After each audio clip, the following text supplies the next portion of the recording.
que a gente faz com essa bebê, hein? Fala pra mim. Olha a folgadice.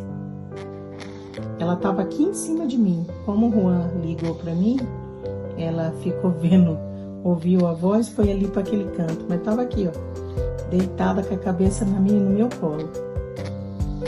Olha só, dormindo de olho aberto e roncando.